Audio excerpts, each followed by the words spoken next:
राम हरे हरे हरे कृष्ण कृष्ण कृष्ण हरे हरे हरे राम राम राम हरे हरे हरे कृष्ण कृष्ण कृष्ण हरे हरे हरे राम राम राम हरे हरे हरे कृष्ण कृष्ण कृष्ण हरे हरे हरे राम राम राम हरे हरे हरे कृष्ण कृष्ण हरे राम हरे कृष्ण पुंडलीकवर्धे हरि विठ्ठल श्री ज्ञानदेव तुकाराम पंढरीनाथ महाराज की जय माऊली ज्ञानेश्वर महाराज की जय राष्ट्रसंत सद्गुरु श्रीपाद बाबा की जय सच्चिदानंद रामदास बाबा की जय सब संतन की जय लाव फटकन पा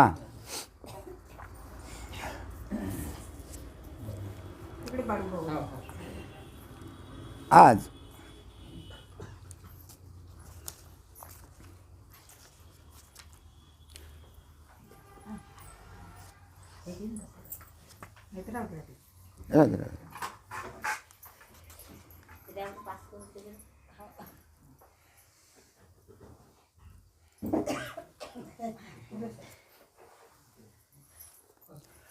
आज आपल्याला या ठिकाणी आज एकादशी कोणती सफला एकादशी सफला एकादशीच्या निमित्तानं आपला सर्वांना माझ्या शुभेच्छा मंजूर आहे ठीक म्हणजे तुम्ही शुभेच्छा दिल्या म्हणजे सत्संग चांगला होईल तर आज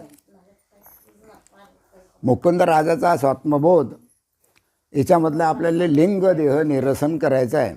आता लिंगदेह हे तुम्हाला माहीत आहे. लिंगदेह म्हणजे मेल्यानंतर जो सोडून जातो त्याला लिंगदेह म्हणतात. हा हाळा मासाचा देह आहे, हा इथंच राहतो आणि या देहातून आतमधून या देहातून जो सूक्ष्मदेह म्हणतात किंवा लिंगदेह म्हणतात तो लिंगदेह निघून जातो. तो कोणालाही दिसत नाही, तो मात्र सर्वांना पाहतो. आपल्या मुडद्याला सुद्धा तो पाहतो, कारण त्याच्या शरीरातून तो लिंगदेह बाहेर पडलेला असतो. तो सर्वांना पाहतो. कोण आलं, कोण सुखी आहे, कोण दुःखी आहे, कोण रडते, त्या लिंगदेहाचा जीव कशात आहे हे सर्व पाहतो. पण त्याला बोलता येत नाही. का? कारण बोलण्याकरता काय पाहिजे? तोंड, शरीर पाहिजे की नाही. पण त्याला शरीरच नसते, त्याच्यामुळे ते बोलूही शकत नाही. नाही काय?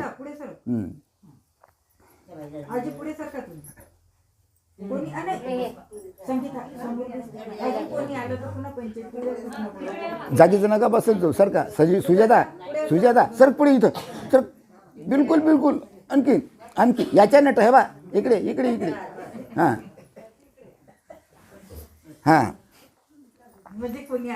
त्या सूक्ष्मदेहाला वाटते की आपण काहीतरी बोलावं, परंतु बोलण्याचं निमित्त जरी त्याचं इच्छा असली तरी तो बोलू शकत नाही, कारण त्याला हा देहच नसतं. मग लिंगदेह जो आहे, सूक्ष्मदेह आहे, हा शरीर सोडून गेल्यावर काय बोलणार आहे? बोलू शकत नाही.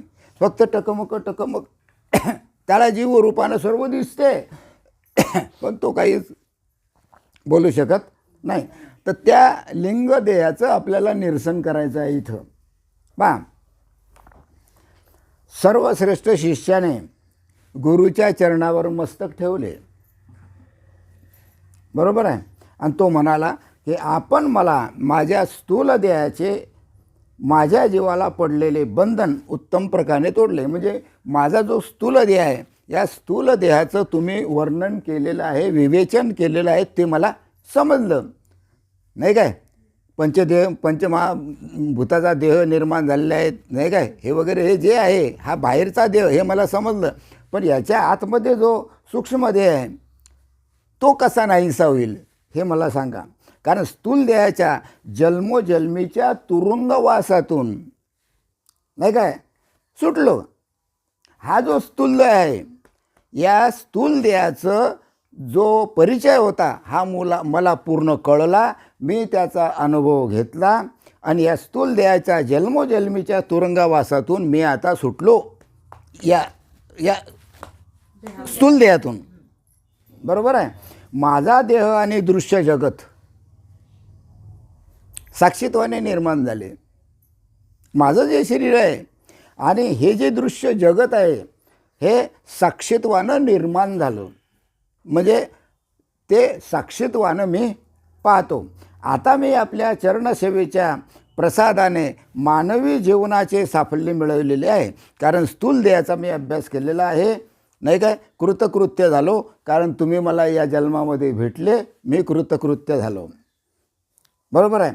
हे ऐकून गुरुराय म्हणाले, जोपर्यंत स्थूल देहाला मान दिलेला नाही कोण, सद्गुरूनं. मग गुरुराज काय म्हणतात की जोपर्यंत तुला लिंगदेहाचे साक्षीत्व साध्य झालेले नाही, जोपर्यंत तुझा लिंगदेह शिल्लक आहे, तोपर्यंत जन्ममरणाचा फेरा कधीही टळणार नाही. कारण जो लिंगदेह या शरीरातून मेल्यानंतर जो बाहेर पडतो, तो लिंगदेह, त्या लिंगदेहाचं ज्ञान होणं महत्त्वाचं आहे.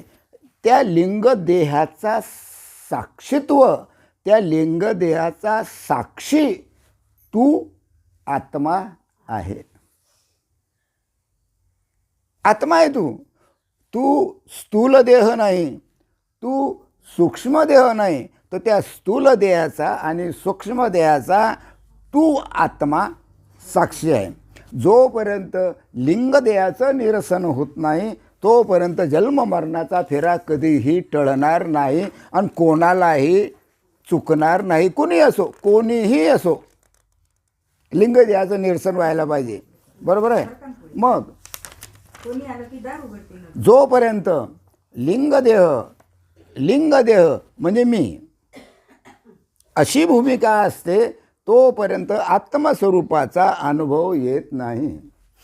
सर्व खेळ लिंगदेहावर आहे आणि तो लिंगदेहच काय म्हणतो, मी म्हणजे देह. लिंगदेह म्हणजे सूक्ष्म देहही मीच आहे म्हणतो, स्थूल देहही मीच आहे म्हणतो. त्या ठिकाणी त्याला आत्मस्वरूपाचा त्या ठिकाणी अनुभव येत नाही, आत्मस्वरूपाचा विसर पडतो, नाही काय.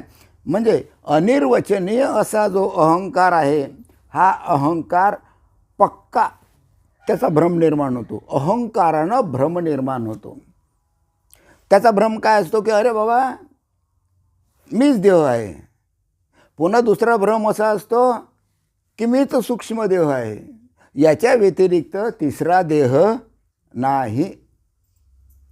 आणि म्हणून त्याचे जन्ममरणाचे फेरे टळत नाही. कारण पक्का त्याला संशय असतो की जो अहंकार आहे हा अहंकार म्हणजेच एक प्रकारचा निव्वळ भ्रम आहे. म्हणून हा भ्रम सोडला पाहिजे. म्हणजे मी अहंकार, या देहाचा जो अहंकार आहे हा अहंकार सोडणं महत्त्वाचं आहे. कारण अंतःकरण म्हणजे मी, हा भ्रम नाहीसा होणं फार कठीण आहे. तुमच्या अंतःकरणामध्ये मी हा शब्द फार खोटा आहे. सर्वात मोठा खोटा मी. आणि मीच्या भोवती पूर्ण चारही बाजूला अडकलेला अहम आहे.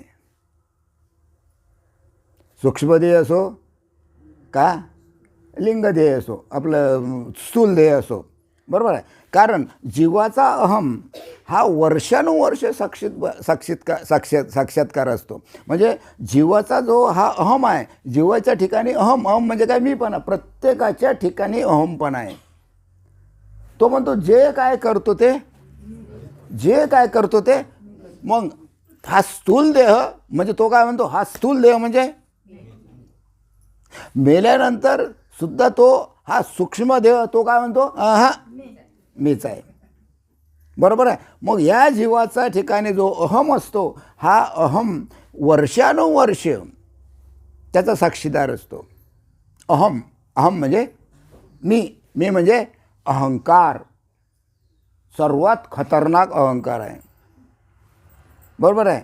तो विसरल्याशिवाय किंवा त्याचा बाध झाल्याशिवाय मी आत्मस्वरूपाचा मला अनुभव येणार नाही. मी स्थूल देह नाही, मी सूक्ष्म देह नाही, मी आत्मस्वरूप आहे. म्हणजे मी आत्मा आहे. जोपर्यंत मी आत्मा आहे असं अनुभव येत नाही तोपर्यंत त्याच्या ठिकाणी असलेला जो अहंकार आहे हा अहंकार कधीच नष्ट होणार नाही.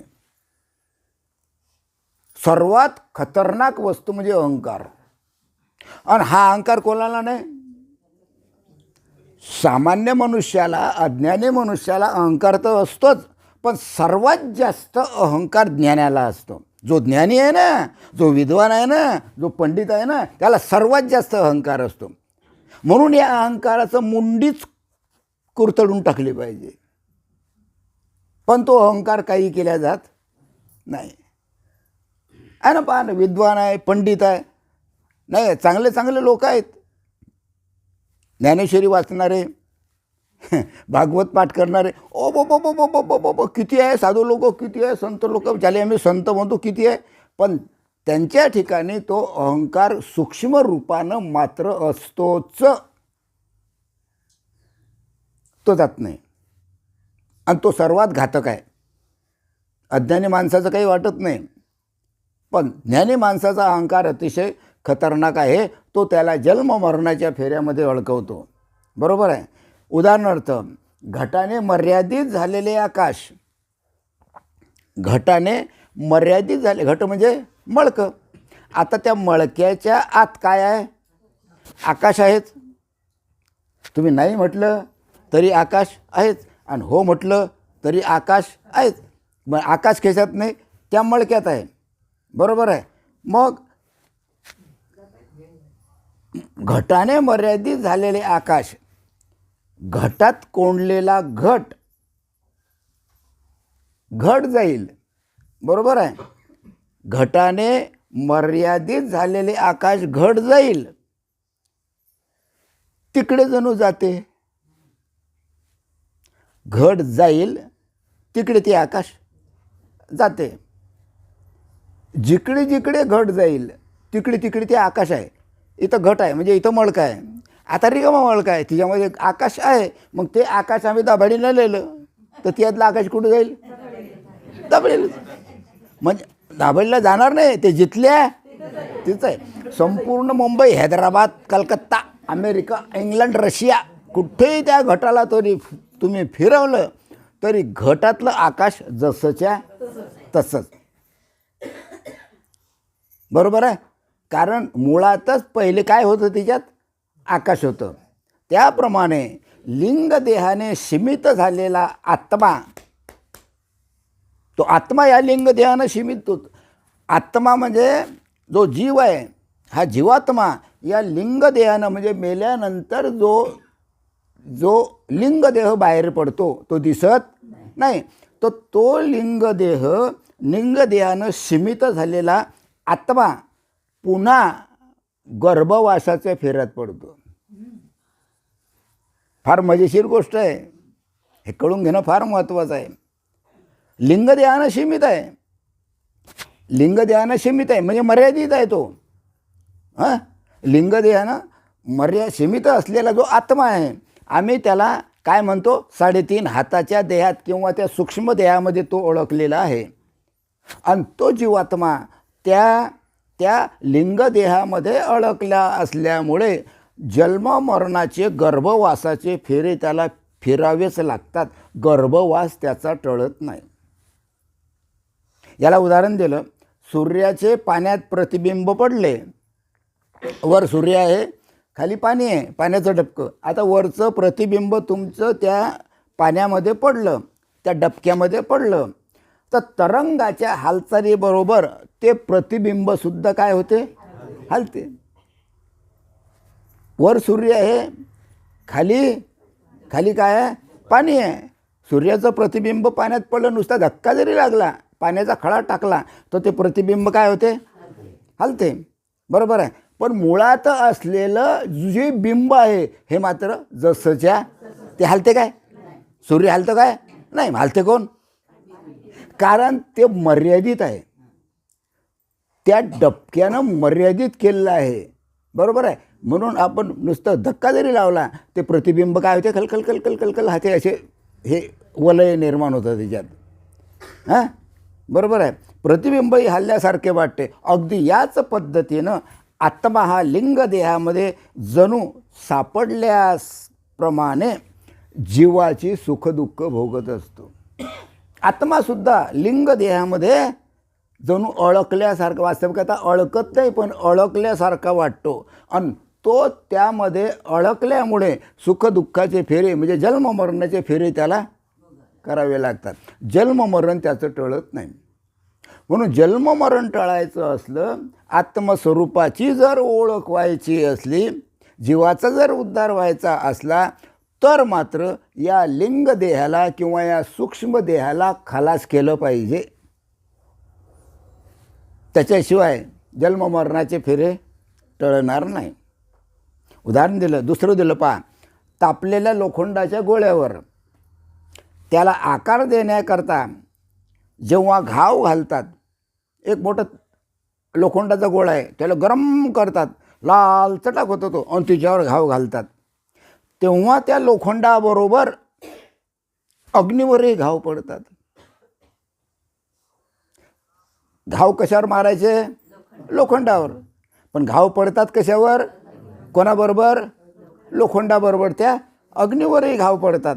अगदी त्याचप्रमाणे लिंगदेहाशी तादात्म्य राहणाऱ्या, हा जो आतमध्ये मेल्यानंतर जो सोडून जातो त्याला लिंगदेह म्हणतात. अंतकरण, मन, बुद्धी, चित्त, अहंकार, स्पर्श, शब्द, स्पर्श, रस, रूप, गंध, नाही काय, अशा प्रकारे हे जो आतमध्ये जो लिंगदेह आहे मेल्यानंतर जो सोडतो, त्याप्रमाणे हा जो लिंगदेह आहे, या लिंगदेहाशी तादात्म्य राहणारा आत्म्यालाही, कारण हा लिंगदेह तादात्म्य पावतो म्हणजे एकरूप पावतो. कोणाशी? त्या जीवाशी. त्या आत्म्याशी तो एक जीव होतो, एक रूप असतो. कारण तो आत्म्यापासून बाजूला झाला नाही, तर लिंगदेह त्या आत्म्याला चिटकून राहिला. आणि म्हणून त्याला जन्ममरणाचे फेरे भोगावे लागले. कारण आत्मा अमर आहे, आत्म्याला जन्ममरण नाही. मग मरण आत्म्याला नाही, तर मग जन्ममरण कोणाला आहे? कशामुळे? लिंगदेहामुळे. वासना त्याला म्हणतात, वासना किंवा त्याला म्हणतात लिंगदेह वासना, ही नाहीशी करणं आहे पहिले. कारण आत्म्याला सुद्धा त्या लिंगदेहाबरोबर जन्ममरणाचे फेरे, वास्तवात आत्म्याला जन्ममरणाचा फेरा काहीही संबंध नाही. पण आत्मा त्या लिंगदेहाबरोबर तो आत्मा समरस पावतो, एकरूप. कारण तो सुटला नाही ना. आत्मा म्हणजे लिंगदेह त्या आत्म्यापासून बाजूला झालाच नाही ना. मग तो बाजूला व्हायला पाहिजे ना. तो चिटकलेला आहे आत्म्याला. आणि म्हणून तो जन्मोजन्मी आत्म्याला घेऊन तो लिंगदेह देह घेतो. म्हणजे देहाबरोबरच तो काय करतो? जन्म घेतो. आणि पुन्हा त्याचा लिंगदेह जैसे ते पुन्हा सारखंच. बरोबर आहे. जोपर्यंत आत्मा पुण्य आणि पापात्मक कर्माच्या चक्रात सापडलेला आहे, लक्षात घ्या. हा जो आत्मा आहे हा पुण्य आणि पाप याच्यामध्ये अडकलेला आहे. जर पापामध्ये जो अडकला तर तो नरकात जाईल. लक्षात घ्या. पापात जर अडकला, जास्त जर पाप केलं, आता पाप करणार आहे सडकेन जाऊन पहा, पाप करणारे किती आहे, बोकडी किती आहे, मच्छा किती आहे, पहा रस्त्यानं पहा, मज्जा आहे का नाही. मग ते पाप की पुण्य? पाप. बरोबर आहे. मग ते झालं पाप. मग आता असे पाप करणारे जे आहे हे कुठे जातात? नरकाला जातात. बरं, मग आपण म्हणा पुण्य करा. मग तुम्ही तीर्थयात्रा केले, दानधर्म केले, नाही काय, पारायण केले, सप्ते केले, जप केलं, तप केलं, व्रत केलं, ध्यानधारणा केलं, पूजा केलं, देवाचं खूप केलं तुम्ही, खूप केलं. मग ते पुण्य झालं की नाही, बरोबर आहे. मग पुण्य झाल्यावर तुम्ही कुठे जाल? स्वर्गात जाल का नाही स्वर्गात? कारण तुम्ही फळ तर हे चांगलं केलं तर फळ चांगलंच मिळणार आहे. तुम्ही पुण्याचं काम केलं तुम्हाला फळ चांगलंच मिळणार आहे. मग तुम्ही कुठे जाल? स्वर्गात. मग स्वर्गात भोग भोगायला चांगल्या बापा वैभवच वैभव. इंद्राच्या राज्यात खूप खूप सुख असते त्या ठिकाणी. पण त्या स्वर्गामध्ये गेल्यानंतर त्याला जे भोग भोगावे लागतात, अर्थात तो लक्षात घ्या, पुण्य कमवलं स्वर्गात गेला. मग स्वर्गात गेल्यानंतर त्याला जे भोग भोगावे लागतात ते भोग, आणि नरकातल्या किळासुद्धा भोग भोगतोच. स्वर्गामध्ये भोग भोगताना त्याला आनंद होतो, नरकातल्या किड्याला तेवढाच आनंद नरकामध्ये भोग भोगताना होतो. बरोबर आहे.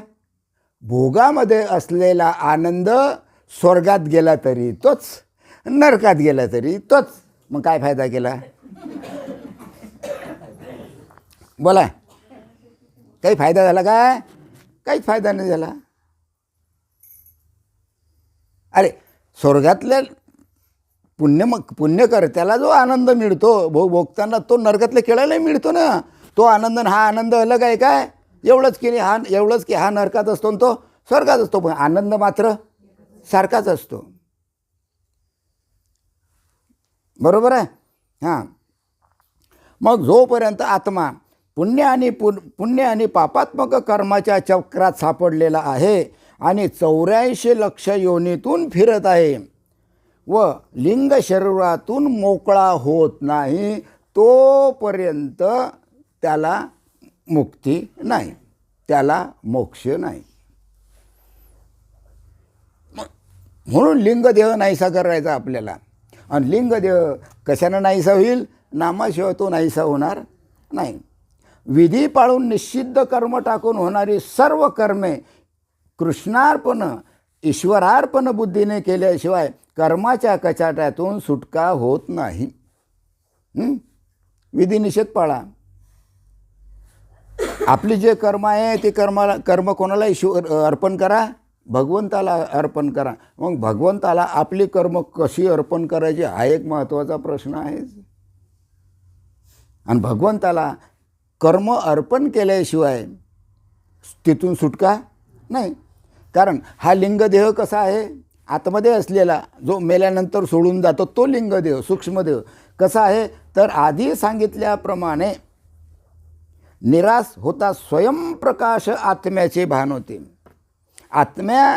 आत्म्याचं लिंगदेहाचं निराश झाला की त्या आत्म्याचं ज्ञान होते. मग आत्म्याचं जोपर्यंत ज्ञान होत नाही, मी आत्मा आहे हे जोपर्यंत कळत नाही, तोपर्यंत लिंगदेहाचा निराश होत नाही.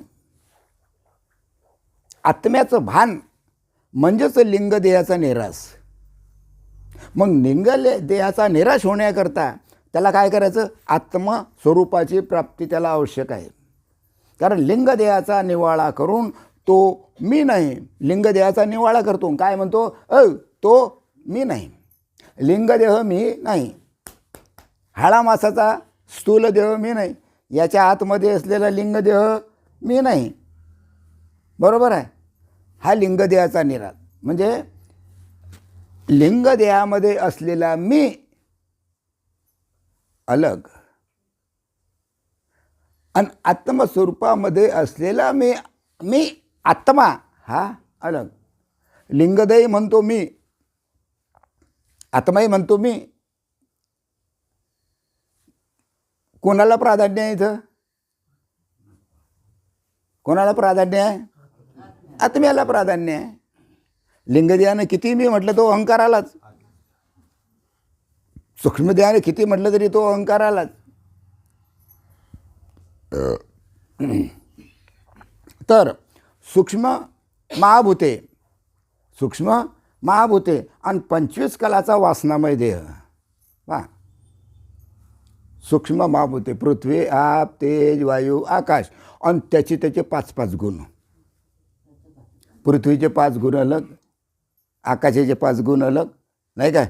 असे प्रत्येकाचे 5-5 म्हणजे 5-5 किती झाले 25. बरोबर आहे. या 25 कलांचा हा जो वासनामय देह आहे, या वासनामय देहालाच लिंगदेह म्हणतात. कोणी वासनादेह म्हणते, कोणी लिंगदेह म्हणते, कोणी सूक्ष्मदेह म्हणते. तीनही शब्द एकच आहे. पंचीकरण न झालेले महाभूते, पंचीकरण न झालेले महाभूते म्हणजे पृथ्वी, आप, तेज, वायू आणि आकाश. 5 सूक्ष्म कर्मेंद्रिय, सूक्ष्म कर्मेंद्रिय, कर्म करणारे. 5 ज्ञानेंद्रिय. आपल्या देहामध्ये 5 कर्मेंद्रिय आहे. हात, पाय, नाक, डोळा, गुदद्वार वगैरे हे 5 कर्मेंद्रिय आहे. आणि 5 सूक्ष्म आहे. शब्द, स्पर्श, रस, रूप, गंध ज्ञानेंद्रिय आहे. नाक, डोळा, कान वगैरे आहे ना, जीभ वगैरे, त्वचा, हे काय आहे ज्ञानेंद्रिय आहे. त्याच्यानंतर अंतःकरण पंचक. अंतःकरण पंचक म्हणजे मन, बुद्धी, चित्त, अहंकार. अंतःकरण, मन, बुद्धी, चित्त, अहंकार हे झाले 5.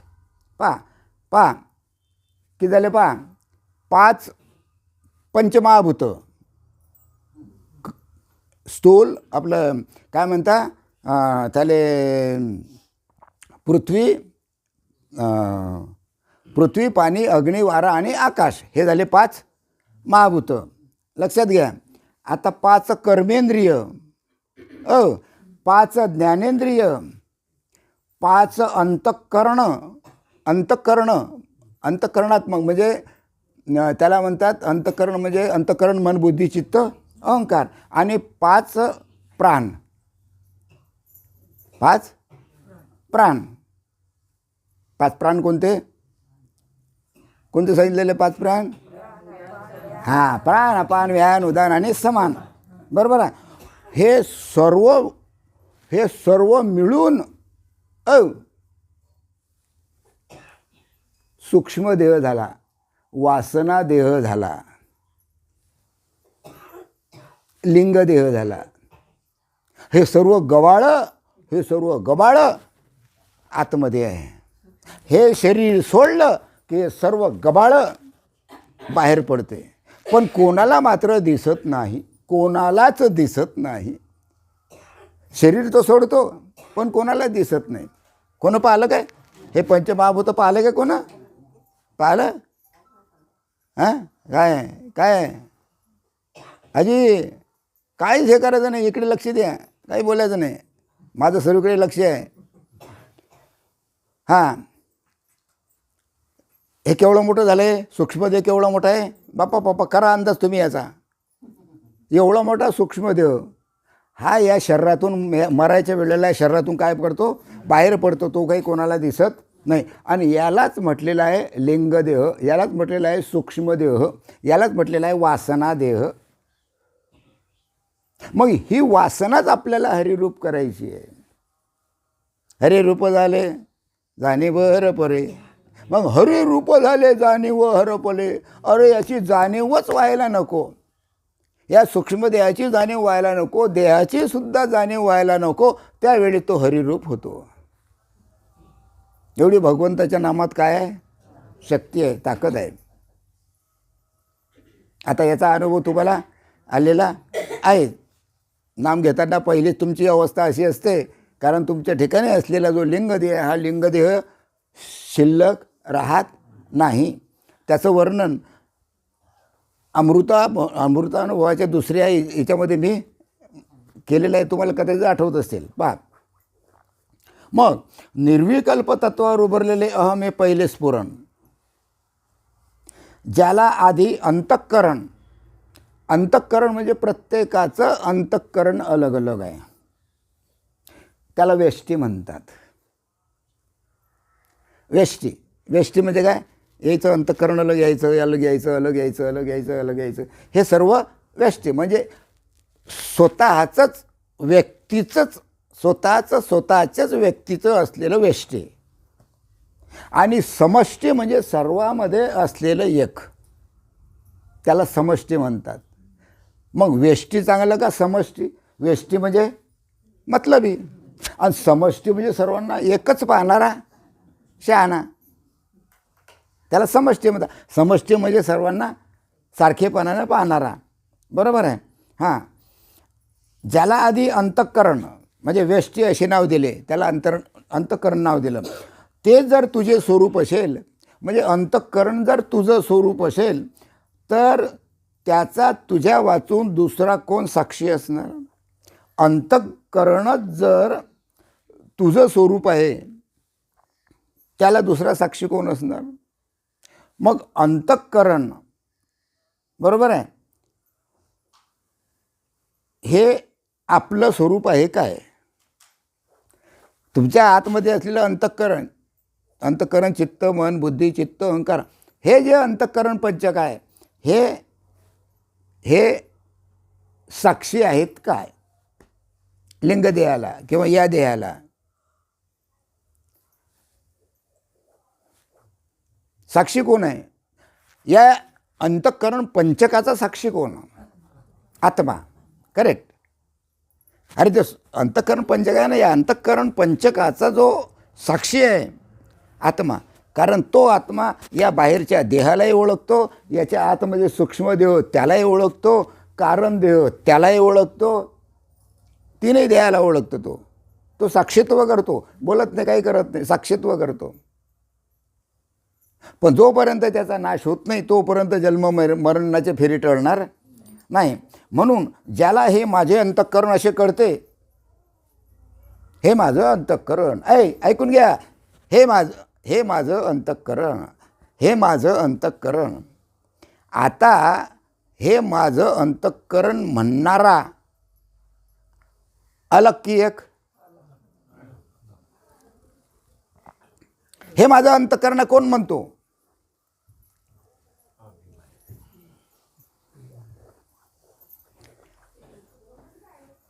कोण म्हणतो? अंतःकरण.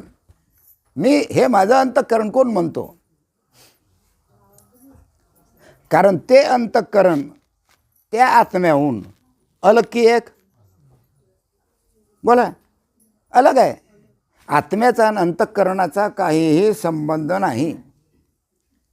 म्हणजे मी अंतःकरण म्हटल्यानंतर म्हणणारा कोणीतरी आहे ना. हे बा, मी अंतःकरण, अरे हो मी अंतःकरण, पण म्हटलं कोण? कोणामुळे? आत्म्यामुळे. अरे आत्मा आहे म्हणून म्हणतो मी अंतःकरण, मी देह, मी सूक्ष्मदेह, मी असा, मी तसा. या सर्व गोष्टींना साक्षी कोण आहे? आत्मा आहे. मग अंतःकरण कोण आहे? जसं आत्मा अंतःकरण आहे का? म्हणजे आत्मा हा अंतःकरणापासून अलग आहे की एक आहे? हां, आत्मा हा अंतःकरणापासून एक आहे की अलग आहे?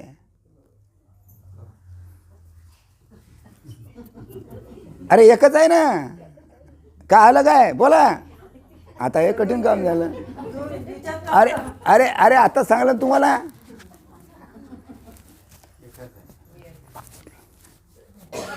अंतःकरण म्हटलं की नाही, मग अंतःकरण म्हणणारा कोण आहे? आत्मा आहे. अरे आत्मा आहे म्हणून अंतःकरण म्हणता.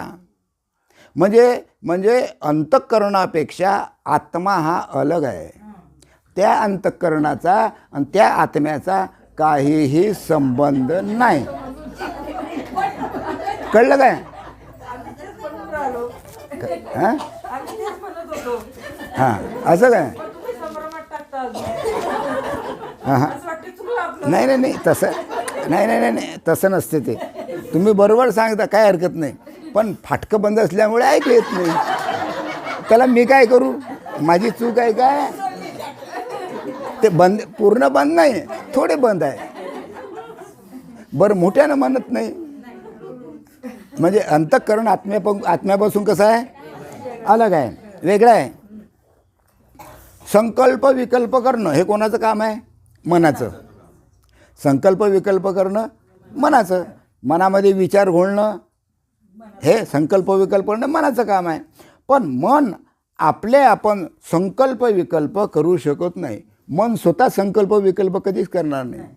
जरी मन तुम्ही असले, हे जरी आतमध्ये मन जरी असलं तरी ते मन संकल्प विकल्प करू शकत नाही. त्या मनाला संकल्प विकल्प करायला लावणारा कोण? आत्मा.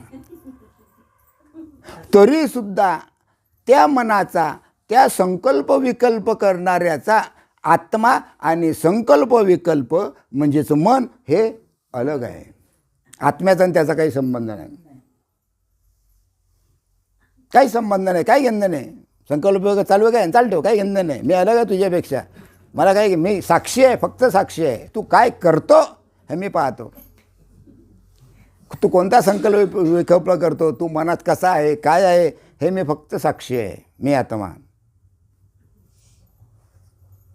मी काहीच करत नाही, मी फक्त साक्षीत्व करतो. मग आत्म्याच्या सत्तेवर मनाच्या माध्यमातून जीव काय करतो?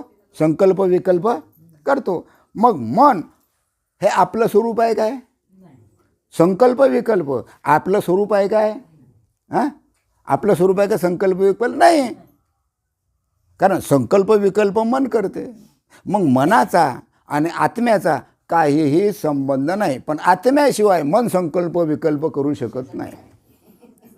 तो फक्त साक्षीत्व करतो. हा काय चांगलं करतो, हा काय वाईट करतो, हा काय पुण्य करतो, हा काय पाप करतो. मी आतमधून पाहतो. कर, तुला काय करायचं ते, मी फक्त पाहतो. कोण म्हणतो? आत्मा म्हणतो. काय करायचं ते कर. मी आहे ना साक्षी, साक्षी आहे मी, साक्षी. तू काय काय केलं याचा साक्षी मी आहे, म्हणजे आत्मा आहे. काय तुला करायचं ते कर. मग आत्मा हे मन आणि संकल्प विकल्प याचा काहीही संबंध नाही. निश्चय करीत नाही. आत्म्याच्या सत्तेवर बुद्धीच्या माध्यमातून, आत्म्याची सत्ता आहे. प्रत्येकाच्या आतमध्ये कोणाची सत्ता आहे? आत्म्याची. आता आत्मा आहे म्हणून तुम्ही इथं आले. मग आत्म्याच्या सत्तेवर जीव निश्चय करतो. आपल्याला दाभाडे येऊन काहीही झालं तरी चालेल, पण दाताड्याला जायलाच पाहिजे. निश्चय केला, निश्चय केला. कोण निश्चय केला? बुद्धीनं निश्चय केला. कोण निश्चय केला? बुद्धीनं निश्चय केला की आम्हाला दाताड्याला जायचंच आहे. बुद्धीनं निश्चय केला. पण कोणामुळे केला? आत्म्यामुळे. तरी त्या आत्म्याचा आणि त्या बुद्धीचा काहीही संबंध नाही, कारण तो आत्मा साक्षी आहे. कोणाचा? बुद्धीचा. काही घेणं देणं नाही. तो निश्चय कर, नको करू. दाताड्याला जा, हैदराबादला जा, काही घेणं देणं नाही. भाषा कळून राहिली? हां हां. मग निश्चय कोण करतो? निश्चय कोण करते? बुद्धी. मग निश्चय झाला की बुद्धीने केला असे म्हणण्याची रीत आहे. निश्चय झाला की बाबा माझ्या बुद्धीनं असा निश्चय केला असं म्हणण्याची रीत आहे. हे पण बुद्धी हे मात्र आपलं स्वरूप नाही. बुद्धी हे आपलं स्वरूप नाही, आत्मस्वरूप नाही. बुद्धी अलग, आत्मा अलग. बौद्ध दर्शनात बुद्धीला आत्मा मानले आहे. बौद्ध दर्शनामध्ये बुद्धीला आत्मा मानलेला आहे. पण बुद्धी हा आत्मा नाही. हे विधान खरं आहे की खोटं आहे? चुकीचं आहे. बरोबर आहे, कारण बुद्धीलाच आत्मा मानलेला आहे. तू बुद्धीचा साक्षी आहे. तुझ्या आतमध्ये जी बुद्धी आहे, तुझ्या आतमध्ये जे बुद्धीचं निश्चयत्व आहे, याचा साक्षी कोण आहे? आत्मा आहे. हां, क्षणक विज्ञानवाद हा बौद्धाचा वाद असून त्यात प्रत्येक पदार्थाला आत्म्याला सुद्धा क्षणभरच अस्तित्व मानलेलं आहे. आता काही काही याच्यामध्ये आत्म्याला सुद्धा काय मानलेलं आहे?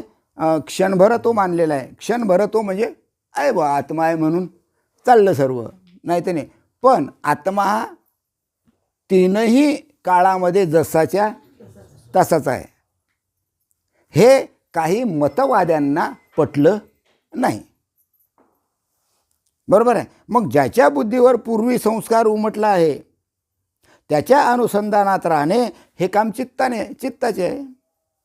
आता बुद्धीवर संस्कार झाला पक्का, मग बुद्धीनं निश्चय केला, अनुसंधान केलं, मन एकाग्र केलं, हे काम कोणाचं आहे? मन एकाग्र करणं काम कोणाचं आहे? चित्ताचं आहे. मन, बुद्धी, चित्त, अहंकार. मग चित्ताचं काम आहे. पूर्वीचा संस्कार उमटला, अनंत जन्मी जो संस्कार असेल हा संस्कार उमटला. तो संस्कार उमटल्यानंतर अनुसंधानात तो राहिला. अनुसंधानात राहणं हे चित्ताचं काम. पण तो अनुसंधानात राहतो हे चित्ताचं काम जरी असलं तर आत्मसत्तेवर ते आधारित आहे. कारण आत्म्याच्या सत्तेवर चित्ताच्या माध्यमातून जीव अनुसंधानात राहतो. म्हणून चित्त आणि आत्मा कसा आहे? अलग आहे. चित्ताचा आणि आत्म्याचा काहीही संबंध नाही. चित्त आत्मा होऊ शकत नाही. कारण त्या चित्ताला चेतना देणारा, अनुसंधान देणारा कोण आहे? आत्मा आहे. मी शरीर आहे असा अभिमान अहंकाराचा आहे. मी शरीर आहे, हे शरीर माझं आहे, मी शरीर आहे हा अभिमान अहंकाराचा आहे ना. जिकडे पाहसान तिकडे ते सर्व तेच आहे. जिकडे पाहसान तिकडे तेच. परमार्थात म्हणा का समाजात म्हणा का राजकारणात म्हणा काय आहे? अहम. काय आहे? अहंकार. प्रत्येकाच्या ठिकाणी अहंकार आहे. तुम्ही रस्त्यानं जा, पहा अहंकार. आम्ही येताना मस्त पोत्यानं भरलेला ट्रक होता. तिघजणं चालले होते. त्याला असं वाटतं, शहाण्याला वाटतं आम्ही खूप तिघजणं तगडे आहे, मस्त गाडी मोटरसायकल चालवतो. आले आणि दिली ठोस ट्रकनं. ट्रकची चूक नाही, तिघही पडले खाली गाडीच्या. भामट्यासारखे उतरले, तिघही जण गाडीवर बसले. अशी गाडी पिटाळली. अहंकार. पहा, मला काहीच होत नाही. अहंकार. कशाचा अहंकार? या देहाचा. आपण तो अहंकार कोणामुळे? आत्म्यामुळे. मग ते आत्म्याला जाणणं, अहंकार राहणारच नाही. हां, मग मी शरीर आहे असा अभिमान अहंकार असतो. हां, आत्म्याच्या सत्तेवर अहंकाराच्या माध्यमातून मी शरीर आहे असा जीव म्हणते. त्या आत्म्याच्या सत्तेवर अहंकाराच्या माध्यमातून मी शरीर आहे असा अभिमान धरतो. म्हणजे अहंकारसुद्धा आत्म्याच्या सत्तेवर आहे. आत्मा फक्त साक्षी आहे, अहंकार तुमच्या ठिकाणी आहे. सूक्ष्मदेहाच्या ठिकाणी काय आहे? अहंकार आहे. पण त्या अहंकाराचा साक्षी कोण आहे? आत्मा आहे. त्या अहंकाराचा आणि त्या आत्म्याचा काहीही संबंध नाही. म्हणजे अंतःकरण, मन, बुद्धी, चित्त आणि अहंकार हे जे अंतःकरण पंचक आहे, हे अंतःकरण पंचकाचा आणि आत्म्याचा काहीही संबंध नाही. जीव काय म्हणतो? मी आहे. मी म्हटलं की गेला. कारण त्याला आत्म्याची ओळखच नाही. मी सुखी, मी दुखी अशा प्रकारचा अहंकार रूप अंतःकरण वृत्तीने स्फुरण होते. तुझ्या सत्तेवरच हा अहंकारात विकार उत्पन्न होते आणि त्या अहंकारानं विकार उत्पन्न होतात. सुख आहे, दुःख आहे, हे जे विकार उत्पन्न होतात हे अहंकारामुळे उत्पन्न होतात. निवडून आला सुख, पडला दुःख इलेक्शनमध्ये. कशामुळे? सुख आणि दुःख कोणामुळे? अहंकारामुळे. काही कुठे जावं लागत नाही, सर्व इथंच आहे. उदाहरणं इथलेच आहे. बरोबर आहे. मग तुझ्या सत्तेवरच हा अंतःकरणात विकार उत्पन्न होऊन बंध रूपाने त्याची घट्ट मिठी पडते आणि तो बंध काही सुटत नाही. बरोबर आहे.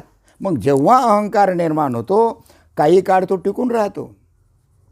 अहंकार काही काळपर्यंत टिकून राहतो आणि नंतर नाहीसा होतो. अहंकार अशी वस्तू आहे, टिकून राहतो पण नाहीसा होतो. बरोबर आहे. अशा तिन्ही काळी तू त्याला जाणतोस. मला अहंकार झाला, काही वेळानं तो तसाच राहिला, काही वेळानं तो निघून गेला. अरे पण अहंकार आला तसाच राहिला, काही वेळानं निघून गेला, हे तू जाणतो ना, याचा साक्षी तू आहे, आत्मा आहे. की खरोखर याला अहंकार झाला, आत्मा साक्षी आहे.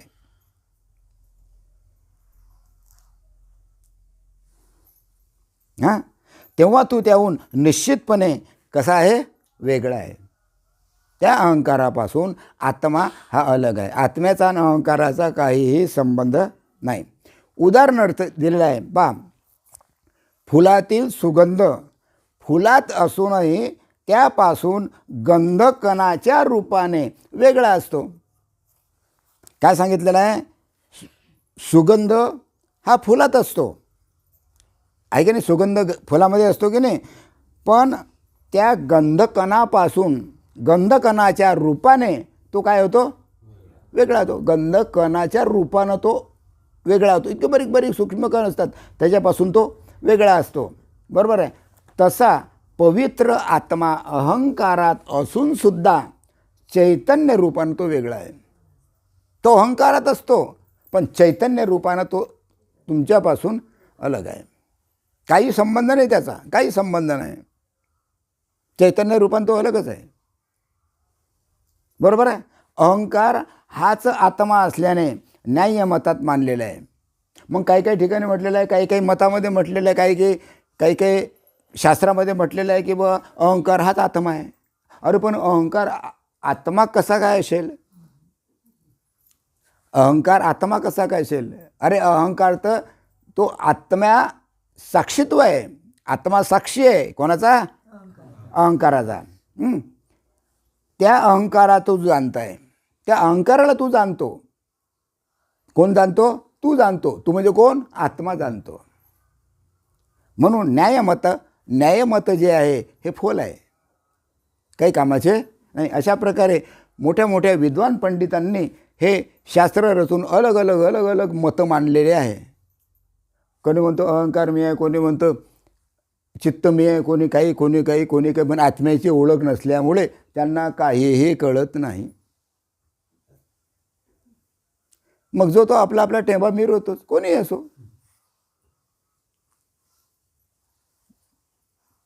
बरोबर आहे.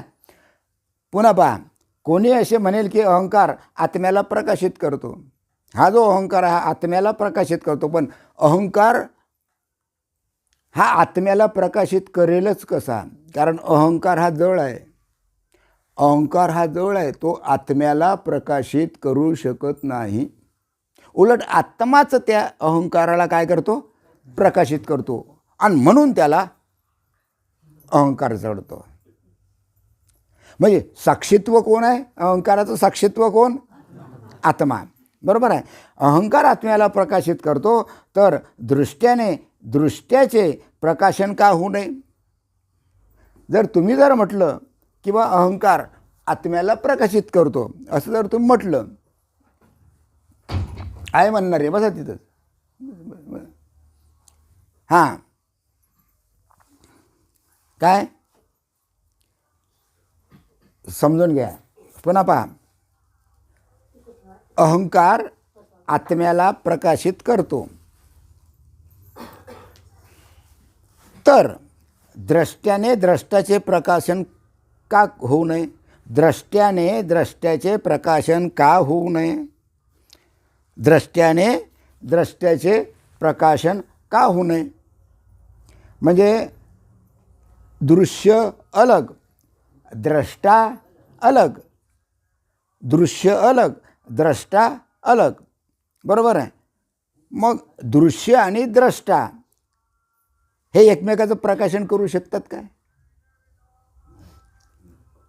दृश्य आणि द्रष्टा, जसं दृश्य द्रष्ट्याचं प्रकाशन करू शकतो का.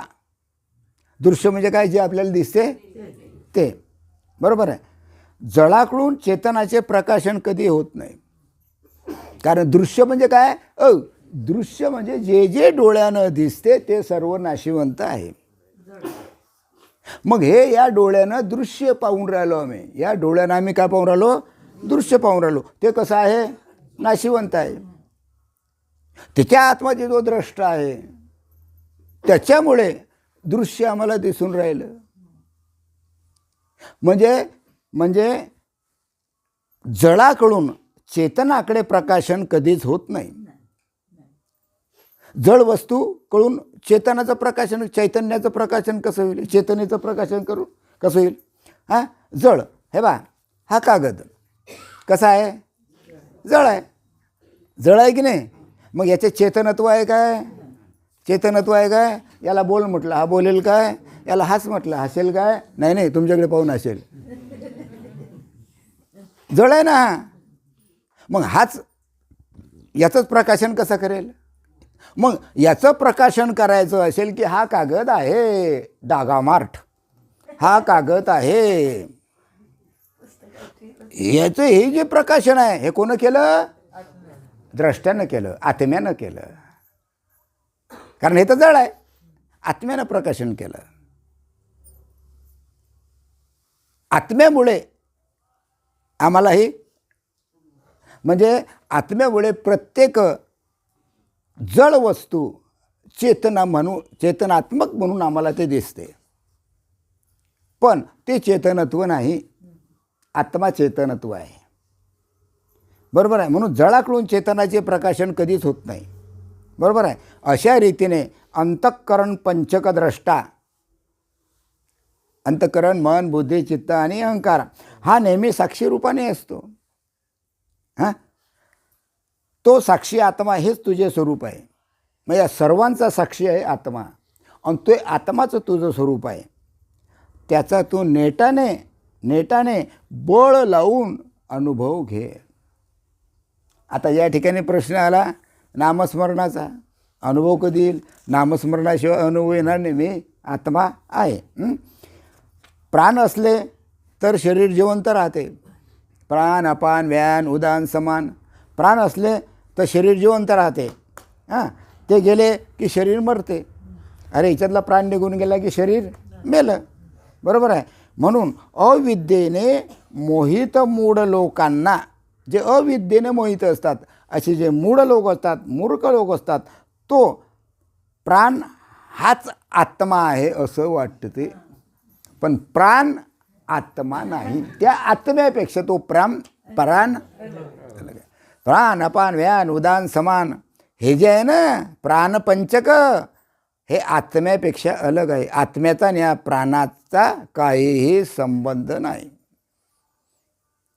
हां, आणि तुम्ही म्हणता आत्म्यामुळे प्राण असले तर शरीर जिवंत राहते आणि गेला तर मरते असं म्हणतो ना आपण. अरे प्राण आहे तिच्यात, प्राण आहे तिच्यात म्हणतो की नाही आपण? म्हणतो की नाही? पण त्या प्राणाचं साक्षीत्व करणारा कोण? आत्मा आहे ना. त्याच्यावरचा वरचढ आत्मा आहे ना. म्हणून मूळ लोकांना प्राण हाच आत्मा आहे असे वाटते. पण आत्मा प्राण नाही. प्राणाचा आणि आत्माचा अर्थार्थी काहीही संबंध नाही. कारण प्राण हा प्राणाचा द्रष्टा आहे.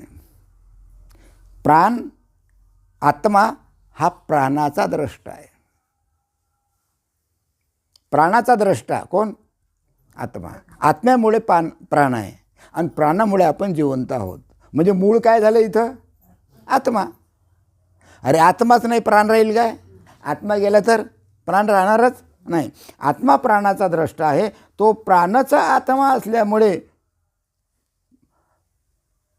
ते हट्ट धरतात की प्राणच आत्मा आहे ना. काही काही मतवादी म्हणतात तुमच्या ठिकाणी जो प्राण आहे ना, प्राण गेला रे बाबा. अरे प्राण गेला रे बाबा म्हणजे तो मेला. प्राण गेला म्हणजे मेला. हां, पण जाते कोण? प्राण जरी गेला तरी आत्मा मात्र जिथल्या तिथंच. आत्मा जातही नाही, येतही नाही, मरतही नाही, खातही नाही, पितही नाही, सुखही देत नाही, दुःखही देत नाही, काहीच संबंध नाही. आणि तोच आत्मा या ब्रह्मांडात तुमच्या आमच्यात 184मध्ये तोच आत्मा ओतप्रोत भरलेला आहे. तुमच्या आणि आमच्या, माझ्यामध्ये असलेला आत्मा आणि तुमच्यामध्ये असलेला आत्मा हे एकच आहे. 184मध्ये योनीमध्ये असलेला जो आत्मा आहे, हा आत्मा आणि तुमचा आत्मा एक की अलग? एकच आहे. लक्षात ठेवा. दोन नाही, दोन म्हटलं की द्वैत आलं. हां हां, बरोबर आहे. मग आत्मा प्राणाचा द्रष्टा आहे. तो प्राणाचा आत्मा असल्याचे ते हट्ट धरतात. पण हा हट्ट धरून काही फायदा नाही. बस हे करा. हां, मग आवरून घ्या, आवरून घ्या. हां, बस बस आवरून घ्या. हां,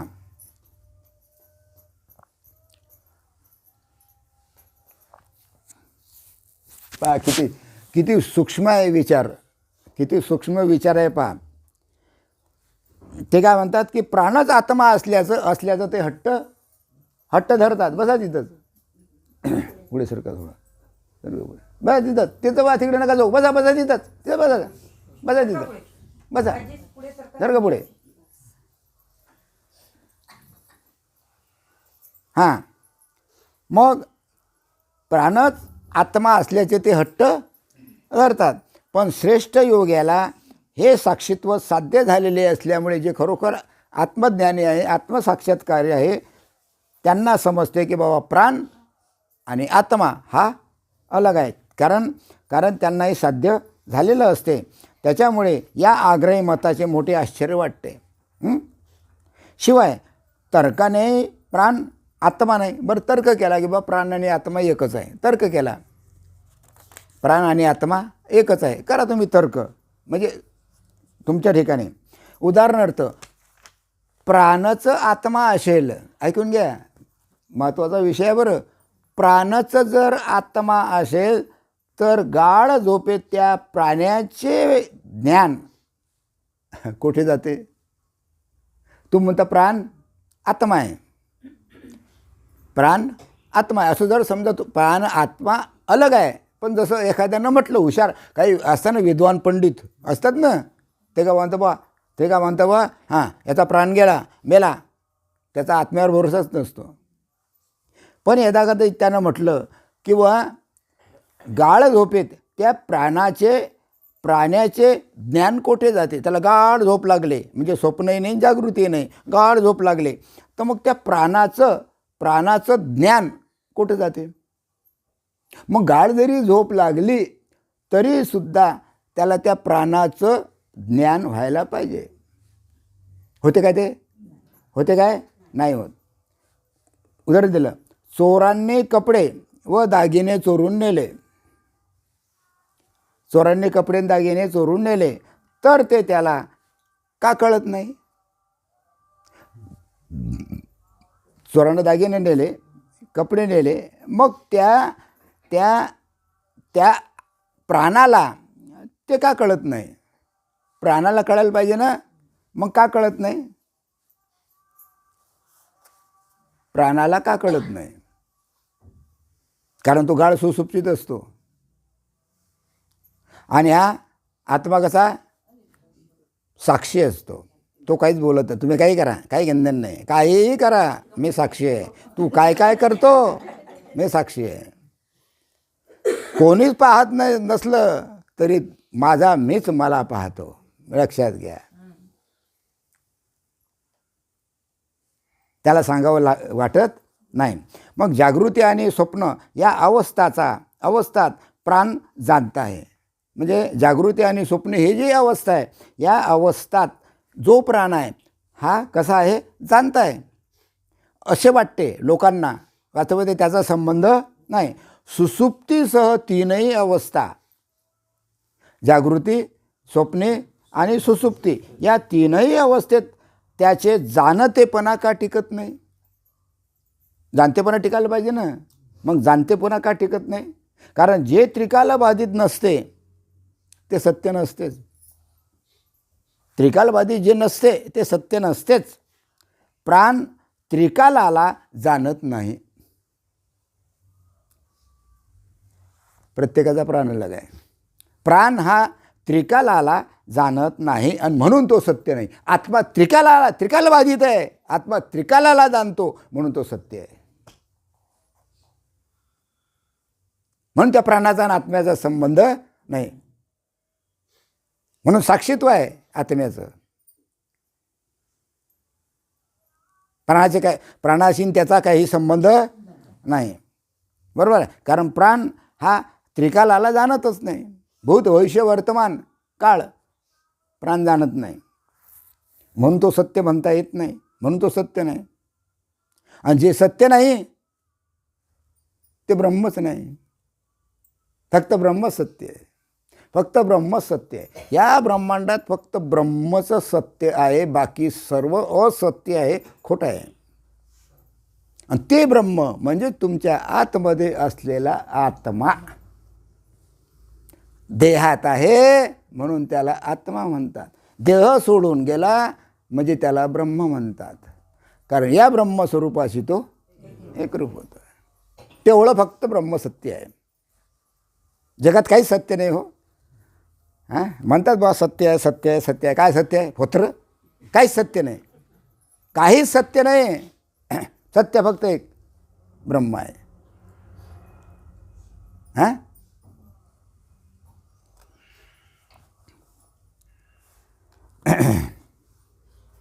पहा, मी झोपा येत नाही ना, झोपा येत नाही ना. हां, झोपू नका. आणि आता जर झोपले तर पुढच्या सत्संगाला येऊ नका, यायचंच नाही. हां, पहा, मी इळा नाडी संचार करतो. हे बा, इळा नाडी कोणती? हे इळा, हे पिंगळा आणि दोन्ही सुषुम्ना. आता मी इळा नाडी संचार करतो, मी पिंगळा नाडी संचार करतो, असं ज्ञान प्राणाला नसते.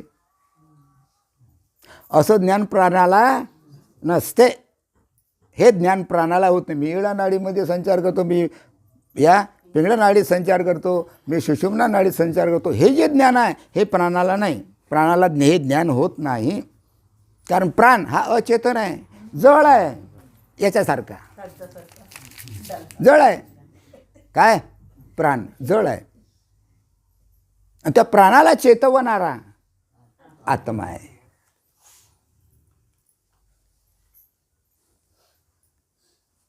प्राण चेतन आहे, चेतन नाही तो. प्राण आत्मा नाही, म्हणजे प्राण हा आत्मा नाही, हे तू निश्चितपणे समज. त्याविषयी तू तुझ्यामध्ये भ्रम होऊ देऊ नको. का? पंचमहाभूत आपले नाही, सूक्ष्मदेह आपला नाही, पंचप्राण आपला नाही, विकार आपले नाही, चांगलं आपलं नाही, वाईट आपलं नाही. मग मी कोण आहे? मी फक्त साक्षी रूपानं या देहाचं साक्षीत्व करणारा फक्त आत्मा आहे, बस. कारण मी या सर्व गोष्टींना जाणतो. जागृती, स्वप्ने, सुसुप्ती, अमुक टमुक जे काही आहे या सर्वांना मी जाणतो. म्हणून फक्त आत्माचं सत्य, बाकी सर्व खोटं. हां, अपान हा प्राण देखील खालील दिशेने वाहतो. अपान जो आहे खालील दिशेने वाहतो. प्राण वरच्या दिशेने वाहतो, इथून प्राण वरच्या दिशेने वाहतो, आणि अपान खालच्या दिशेने वाहतो.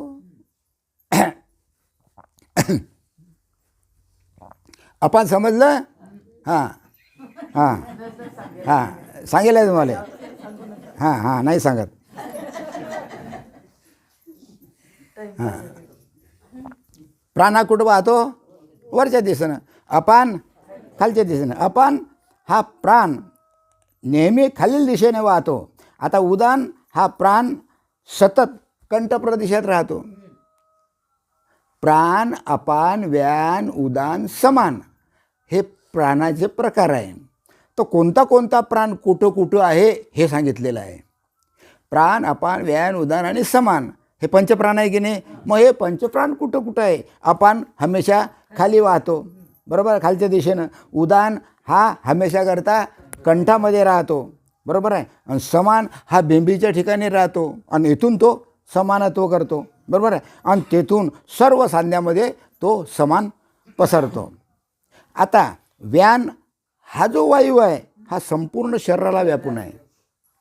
व्यान वायू आहे ना, हा संपूर्ण शरीराला व्यापून आहे. तर जीवात्मा पाचही प्राणाचा प्रेरक आहे.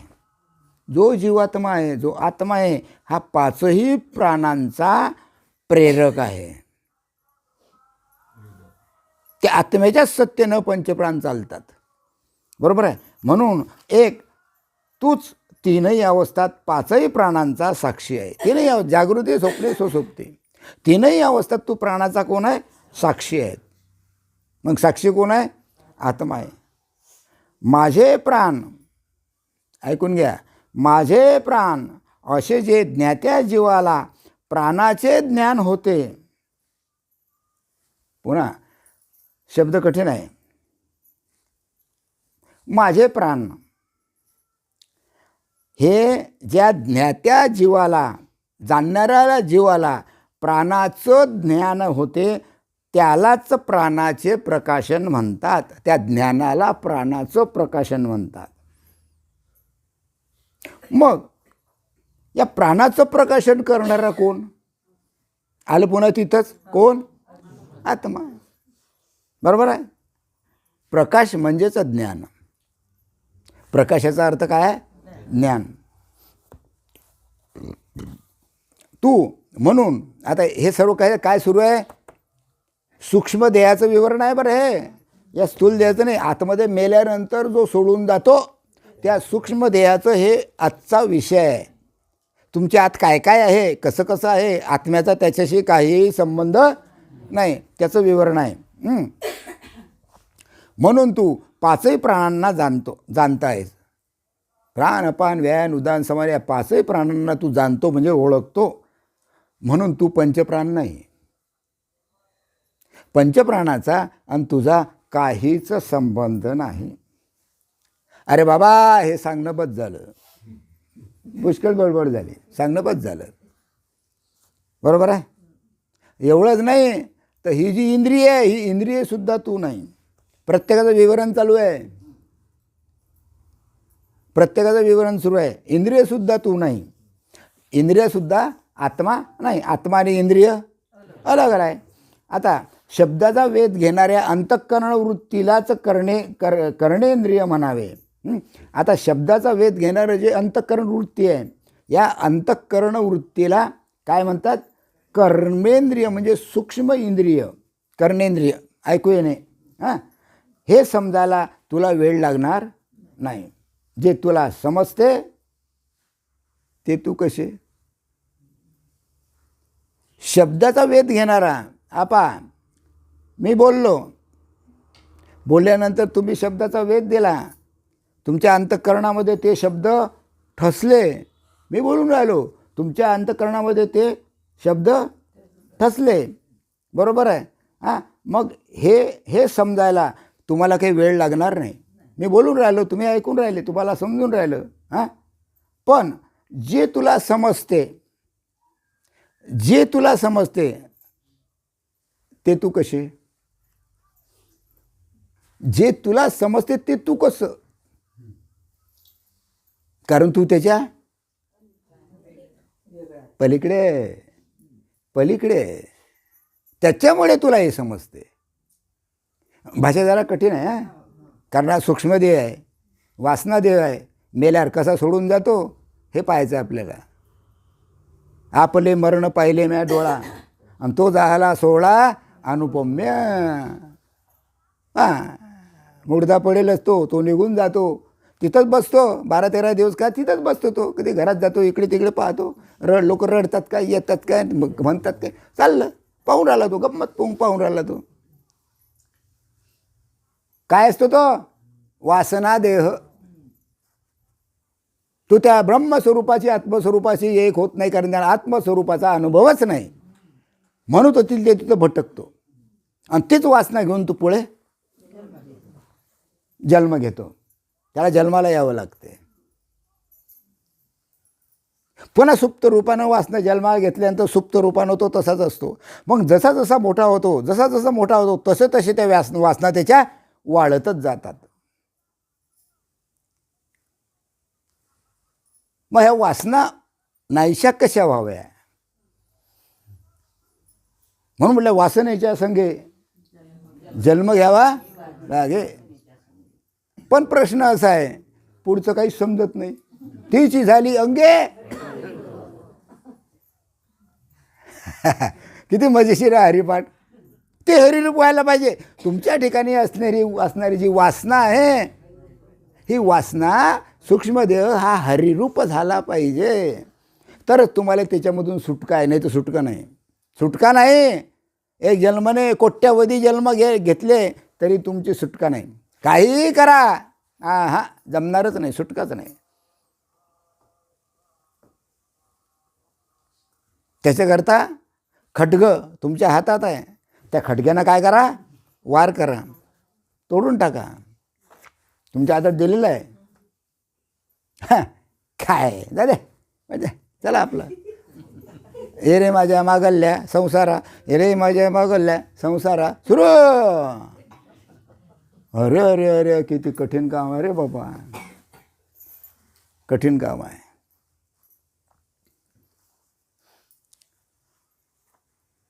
आता शब्द स्पर्श रस रूप गंध ते झालं. आता शब्द स्पर्श रस रूप गंध हे विषय आहेत. आता तुम्हाला शब्दाचा वेध सांगितला, बरोबर आहे. आता त्याच्यानंतर स्पर्श. स्पर्शाचा वेध घेणाऱ्या अंतःकरण वृत्तीला इंद्रिय म्हणतात, त्वक इंद्रिय म्हणतात, बरोबर आहे. त्याचा तू द्रष्टा आहे, त्याचा तू साक्षी आहे, ते दृश्य जाणणारा तू आहे. ते दृश्य जाणणारा तू आहे, बरोबर आहे. मग ते तू कसं असणार, ते स्पर्श तू कसं असणार. त्या स्पर्शाचा आणि आत्म्याचा काही संबंध नाही, कारण तू स्पर्शाला जाणतो. जसं शब्दाला जाणतो, ओळखतो, तसं स्पर्शाला सुद्धा जाणतो, ओळखतो. त्या स्पर्शाचा आणि तुझा काही संबंध नाही. तुझा म्हणजे कोणाचा, आत्म्याचा काही संबंध नाही. हां म्हणजे ते तू असूच शकत नाही. शब्द स्पर्श. आता रूप. रूप म्हणजे जे डोळ्यांनी दिसते ते आकार, बरोबर आहे. हां रूपाला नेमकेपणाने निवडणाऱ्या बुद्धिरूप अंतःकरणाच्या वृत्तीला काय म्हणतात, चक्षु. रूपाला कोण पाहतो, चक्षु. चक्षु म्हणजे डोळे, हे भोकरे डोळे, हे याला चक्षु म्हणतात. या चक्षुचं काम काय आहे, रूप पाहणं. कोण कसं कोण कसं कोण कसं आहे का नाही, हे चक्षुचं काम आहे. हां मग रूपाला नेमकेपणाने निवडणाऱ्या बुद्धिरूप अंतःकरणाला वृत्तीला काय म्हणतात, चक्षु म्हणतात. बुद्धिस्थ चिदाभासाच्या रूपाचे ज्ञान होते. मग त्या बुद्धीला त्या चिदाभासाचं नुसतं काय होते, ज्ञान होते. म्हणजे तू चक्षु जाणतोस, तू चक्षु जाणतोस, तू चक्षुला जाणतो, तू रूपाला जाणतो, पण तू रूप नाही. रूपाचा तुझा काही संबंध नाही. रूप अलग, तू म्हणजे आत्मा अलग, काही संबंध नाही. शब्द स्पर्श रूप झाले तीन. आपा सूक्ष्मदेहाचं वर्णन सुरू आहे बरं. हां आता काय राहिलं, आता काय राहिलं, काय राहिलं, रस. शब्द स्पर्श रस. रस राहिलं ना. पहा अरे चव कशाने घेता तुम्ही, जिभेने की नाही. आंबट गोड कसं समजते, मग चवीचा वेध घेणारा कशाने, जिभेने. चवीचा वेध घेणाऱ्या चित्तरूप अंतःकरणातील रसनेंद्रिय म्हणजे जीभ. जीभ त्याला आपण काय म्हणतो, जीभ. त्याचे ज्ञान चिदाभासरूप संवितला होते. म्हणून तू रसना नव्हेस. म्हणजे रसनाचा तुझा काही संबंध नाही. अरे बाबा, तू रसना नाही, तू शब्द नाही, तू स्पर्श नाही, तू फक्त आत्मा आहे. त्या आत्म्याचा आणि या बाकीच्या गोष्टीचा शब्द स्पर्श रस रूप याचा काही संबंध नाही. आता काय राहिलं? शब्द स्पर्श रूप रस आणि शेवटी गंध. अरे गंध राहिलं की नाही? गंध हा गुण कोणाचा आहे? पृथ्वीचा. गंध हा गुण कोणाचा आहे? पृथ्वीचा ना. तुम्ही म्हणता पृथ्वीला कसा का वास असेल बुवा, असं म्हणाल की नाही तुम्ही? आणि पृथ्वीला वास नाही, कारण पृथ्वीचा गुण काय आहे? गंध. चांगला उन्हाळा तापू द्या, जोरानं रप रप रप रप रप रप पाणी पडू द्या, 10 मैलावर कसा येतो वास? हा, कुठेतरी पाणी पडलं. अरे येतो की नाही? अनुभव आहे का नाही? हा, मग पृथ्वीचं काय आहे? गुण काय आहे? हां, गंध नाही काय? मग गंधाचा वेध घेणाऱ्या अहंकार रूप अंतःकरण वृत्तीला काय म्हणतात? घ्राणेंद्रिय. घ्राणेंद्रिय म्हणजे श्वास घेणे आणि सोडणे. त्या घ्राणेंद्रियाचा प्रकाशन तू करतो, त्या श्वासाचं प्रकाशन तू करतो, पण तो श्वास तू नव्हे. बरोबर आहे? त्या गंधाचा चांगला गंध आहे का वास खराब आहे, चांगला आहे का वास खराब आहे, त्याचा तुझ्याशी काही संबंध नाही. आत्म्याचा आणि त्याचा काहीही संबंध नाही. तू त्याचं साक्षीत्व करतो, पण त्याचा संबंध नाही. बरोबर आहे? हां, अशा रीतीने शब्द स्पर्श रूप रस आणि गंध याच्या नित्य सिद्ध साक्षी कोण आहे? आत्मा आहे. एवढं तुम्हाला समजलं? एवढं कळलं तुम्हाला की आत्माचा सर्व काही? स्थूल देह आत्मा साक्षीत्व आहे, सूक्ष्म देहसुद्धा आत्मा साक्षीत्व आहे. हे शब्दाचे विषय अचेतन आहे, कारण हे सर्व अचेतन आहे. अचेतन म्हणजे कुठे तो कागद? हां, अचेतन म्हणजे असं आहे का? काही बोलते काय, हसते काय, वाचते काय, काही नाही. हे अचेतन आहे. तिच्यामध्ये चेतनत्व आहे काय? नाही. बरोबर आहे? चुकलं काही? चुकलं सांगायचं. हां, हे शब्दादी विषय आहे, अचेतन आहे. मात्र तू शुद्ध बुद्ध आहेस. तू शुद्ध बुद्ध आहेस म्हणजे तू शुद्ध आत्मा आहेस. तू आत्मा आहे आणि हमेशा आत्माच राहशील. पण तुला फक्त निरसन या 3 देहाचं करायचं आहे, स्थूल आणि सूक्ष्म. हां,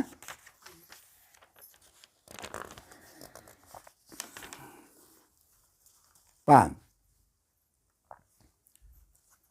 झोपत नाही ना? आज एकादशी कोणती आहे? सफला. म्हणजे सफल झालं पाहिजे आपलं काम, म्हणून झोपायचं नाही. पहा, आता जी अंतःकरण वृत्ती आहे, जी अंतःकरण वृत्ती शब्दाचा उच्चार करू पाहते, म्हणजे शब्द बोलते, बरोबर आहे? त्या क्रिया करणाऱ्या अंतःकरणाचा तू द्रष्टा आहे, तू साक्षी आहे, त्याच्या पलीकडचा आहेस. म्हणजे द्रष्टा दृश्यापासून वेगळा आहे. द्रष्टा अलग आणि दृश्य अलग. दृश्य म्हणजे काय? डोळ्यानं पाहून राहिलो हे दृश्य, आणि द्रष्टा त्या डोळ्याच्या द्वारे पाहते ते दृश्य, आणि ज्याला पाहते ते दर्शन. काय काय? द्रष्टा म्हणजे काय?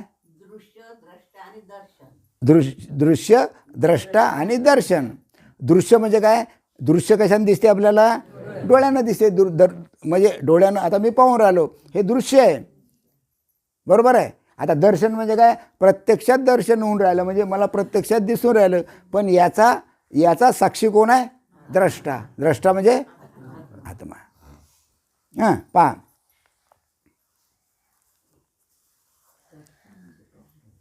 हां, म्हणजे द्रष्टा दृश्यापासून वेगळा असतो. म्हणजे दृश्य अलग आणि द्रष्टा अलग.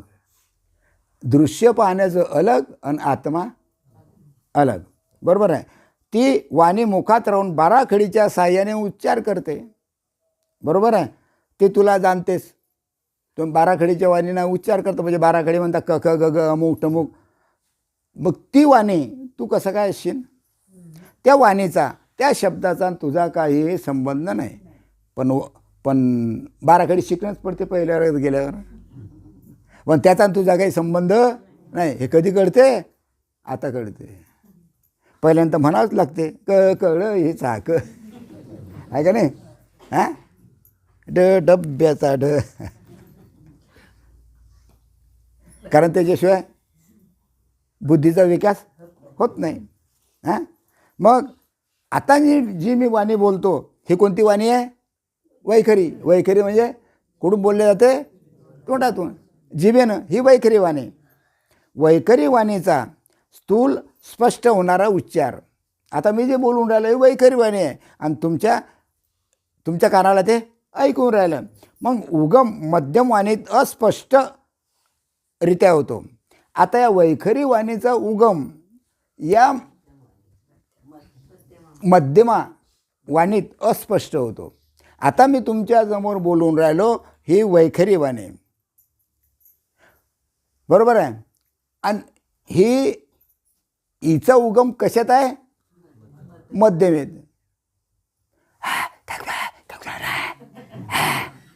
हां, कुठं आला? मध्यमेत. बरोबर आहे. हां, मग वैखरी थांबवायची असेल तर मध्यमा वाणी थांबवावी लागते. आता हे जर बोलणं थांबायचं असेल हां तर मध्यमा वाणी थांबवावी लागते. म्हणजे हे बोलणं बंद झालं की आपोआपच हे बोलणं बंद होते. मग बुद्धीच्या साह्याने मध्यमा वाणी वैखरीतून नादरूपाने प्रगट होते. या वैखरीतून ही जी बुद्धीच्या रूपानं हे नादरूपानं ती प्रगट होते. नादरूपानं म्हणजे नादरूपानं वैखरी आणि वैखरी आणि मध्यमा. पश्यंती वाणी कुठे आहे? इथं. बरोबर आहे. पश्यंती वाणी केवळ मनरूप विचारात्मक आहे. पश्यंती वाणी हे फक्त मनरूप आहे. मनातल्या मनात सकाळी उठल्यापासून तर झोपेपर्यंत मनातल्या मनात तुम्ही विचार करता. कोणाशी बोलायचं असेल तर बोलता, नाही तर दिवसभर एकटं जरी असलं तरी मनामध्ये ते विचार आहेत. कारण कोणती वाणी आहे ते? पश्यंती वाणी. हे मनरूपी वाणी आहे. मनातल्या मनात बळबळ करते. हां, तिचे अस्पष्ट उच्चार होत नाही. अस्पष्ट उच्चार होत नाही म्हणजे ते बोलते पण तुम्हाला ते समजत नाही, ऐकू येत नाही. तिचा फक्त विचारात्मक ध्वनी अतिसूक्ष्मपणे जाणवतो. ही सूक्ष्मता सुद्धा जाणवत असल्यामुळे तत्वदृष्ट्या ती पश्यंती वाणी सुद्धा तू नाही. म्हणजे वैखरी वाणी तू नाही, मध्यम वाणी तू नाही, पश्यंती वाणी तू नाही. मग आता राहिली परा. बरोबर आहे. वृत्ती निर्माण न झालेले केवळ अंतःकरण. ऐकून घ्या. वृत्ती निर्माण न झालेले केवळ अंतःकरण हे परावाणीचं स्वरूप. अंतःकरण हे परावाणीचं स्वरूप. तिथं वृत्ती राहत नाही. परावाणीच्या ठिकाणी इथं बेंबीच्या इथं परावाणी आहे. या ठिकाणी अंतःकरण राहत नाही, वृत्ती निर्माण होत नाही.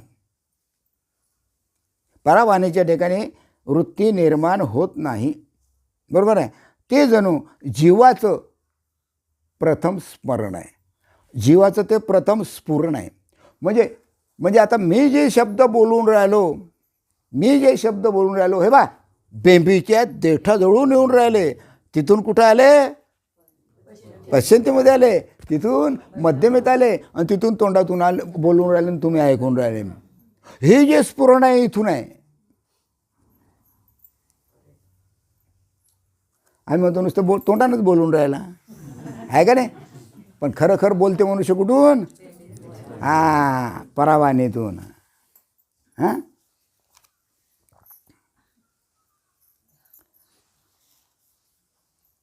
हां अशा प्रकारे चारही वाणीचे प्रकाशक तू आहे. त्या तू आहे हा भ्रम सोडून दे. म्हणजे तू आहे हा भ्रम सोडून दे, त्याचा तुझा काहीही संबंध नाही. अंतःकरण वृत्तीचं मन हा अंकुर स्पर्श करू पाहतो. म्हणजे अंतःकरण वृत्तीचं जे मन आहे हा अंकुर आहे, हा स्पर्श करू पाहतो. स्पर्श करू पाहणारे हात हे इंद्रिय आहे. पहा अंतःकरण वृत्तीचं जे मन आहे हा अंकुर काय करतो? स्पर्श करू पाहतो. बरोबर आहे. मग स्पर्श करू पाहणारं काय आहे? काय आहे? अरे तुम्ही स्पर्श कशानं करता? नाकाने की तोंडानं? हातानं ना. मग सांगा ना हात.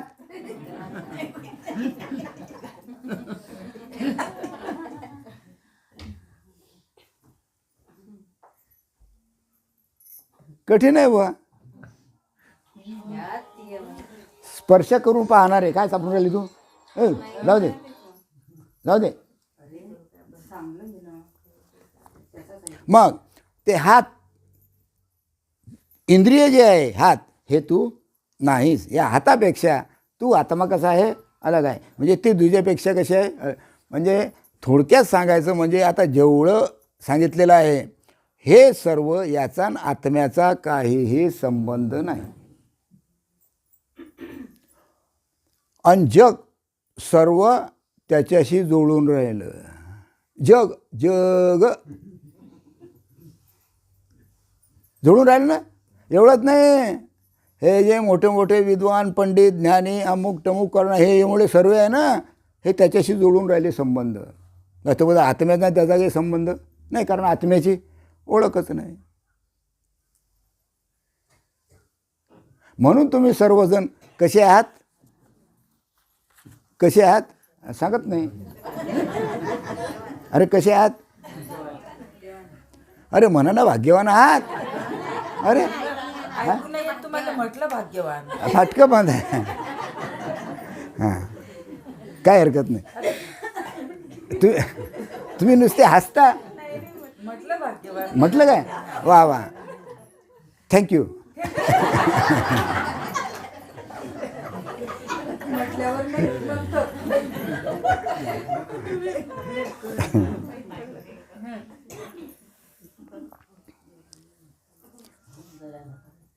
अगदी याच पद्धतीनं स्पर्श झालं. आता पाय एवढं म्हणजे हे पूर्ण करायचं आपल्याला. बराच उशीर लागला तरी चालेल, कारण हा विषय आता पुन्हा डबल येणार नाही.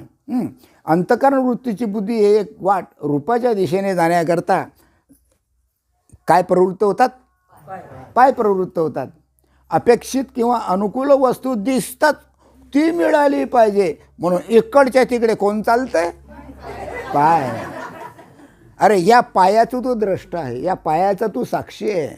म्हणजे पाय तू नाही, तुझा आणि पायाचा काही संबंध नाही, पण तुझ्यामुळे पाय चालतात. झालं पाय? हात झाले? हां किती राहिलं पाहू द्या, कारण तुम्हाला झोपा येऊन राहिले. अरे बाबा पुढच्या याच्यात दुसरा विषय घेतला गेला पाहिजे ना. कार बघ किती झाले? हां 1.5 घंटा. बरं मग हे होऊ द्या पहिले. हात पाय झालं. हां पाय नाही. हां